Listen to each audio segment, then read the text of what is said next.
ನಮಸ್ಕಾರ ಸ್ನೇಹಿತರೆ, ನಮ್ಮ ಚಾನಲ್ಗೆ ಸ್ವಾಗತ.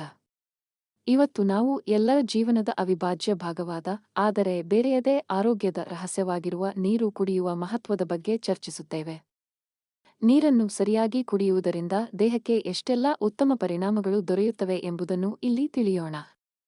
ನೀವು ದಿನವಿಡೀ ಶಕ್ತಿಯುತವಾಗಿರಲು ಮತ್ತು ಶ್ರಮದಾಯಕ ಕೆಲಸಗಳನ್ನು ನಿಭಾಯಿಸಲು ಹೈಡ್ರೇಷನ್ ಬಹಳ ಮುಖ್ಯ. ನಮ್ಮ ದೇಹದ 60% ಭಾಗವು ನೀರಿನಿಂದ ಕೂಡಿದ್ದು, ಇದನ್ನು ಸಮತೋಲನದಲ್ಲಿರಿಸಬೇಕು. ನೀವು ತಿನ್ನುವ ಮತ್ತು ಕುಡಿಯುವ ವಸ್ತುಗಳಿಂದ ದೇಹದಲ್ಲಿ ಇರುವ ವಿಷಕಾರಿ ಘಟಕಗಳನ್ನು ಹೊರಹಾಕಲು ನೀರಿನ ಸೇವನೆ ಅತಿಯಾಗಿ ಅಗತ್ಯವಾಗಿದೆ. ನೀರು ದೇಹದ ಕಿಡ್ನಿ, ಲಿವರ್ ಮತ್ತು ಪಿತ್ತಸೀಸೆಗಳಲ್ಲಿ ಸಂಗ್ರಹವಾಗಿರುವ ವಿಷವನ್ನು ಹೊರಹಾಕಲು ಸಹಾಯ ಮಾಡುತ್ತದೆ. ಇದು ದೇಹವನ್ನು ಸ್ವಚ್ಛಗೊಳಿಸಲು ಮತ್ತು ಆರೋಗ್ಯಕರವಾಗಿಡಲು ಅತ್ಯಂತ ಮುಖ್ಯ. ಜೀರ್ಣಕ್ರಿಯೆಯನ್ನು ಉತ್ತಮಗೊಳಿಸಲು ನೀರನ್ನು ಕುಡಿಯುವುದು ಒಂದು ಸರಳ ವಿಧಾನ. ಜೀರ್ಣಕ್ರಿಯೆಯ ಸುಧಾರಣೆಗೆ ನೀರು ತುಂಬಾ ಮುಖ್ಯ.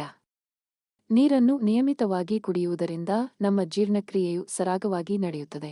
ಬದ್ಧಕೋಶವ್ಯಾಧಿ ಕಾನ್ಸ್ಟಿಪೇಷನ್ ನಿವಾರಣೆಯಾಗಿ ಆಹಾರವನ್ನು ಸುಲಭವಾಗಿ ಜೀರ್ಣಿಸಲು ಸಹಾಯ ಮಾಡುತ್ತದೆ. ನೀವು ನೀರನ್ನು ನಿಯಮಿತವಾಗಿ ಕುಡಿದರೆ ಶಕ್ತಿಯುತ ದೇಹ, ಹೊಳೆಯುವ ತ್ವಚೆ, ಸರಾಗ ಜೀರ್ಣಕ್ರಿಯೆ ಮತ್ತು ತಾಜಾ ಮನಸ್ಸನ್ನು ಪಡೆಯಬಹುದು. ಇಂತಹ ಸ್ವಲ್ಪ ಸುಲಭ ಟಿಪ್ಸ್ನಿಂದ ನಿಮ್ಮ ದೈನಂದಿನ ಆರೋಗ್ಯವನ್ನು ಉತ್ತಮಗೊಳಿಸಬಹುದು. ಮತ್ತು ನೀರನ್ನು ಕುಡಿದು ಕಂಡುಹಿಡಿದ ನಿಮ್ಮ ಪ್ರಯೋಜನಗಳನ್ನು ಕಾಮೆಂಟ್ನಲ್ಲಿ ಹಂಚಿಕೊಳ್ಳಿ. ಧನ್ಯವಾದಗಳು.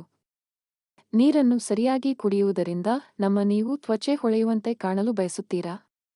ನೀರು ಕುಡಿಯುವುದು ಇದಕ್ಕೆ ಅತ್ಯಂತ ಸೂಕ್ತ. ಚರ್ಮದ ತೇಜಸ್ಸು ಮತ್ತು ನೈಸರ್ಗಿಕ ಹೊಳಪು ಕೊಡಲು ನೀರು ಬಹಳ ಪ್ರಭಾವಶಾಲಿಯಾಗಿದೆ. ದೇಹದಲ್ಲಿ ಹೈಡ್ರೇಷನ್ ಮಟ್ಟ ಹೆಚ್ಚುತ್ತದೆ.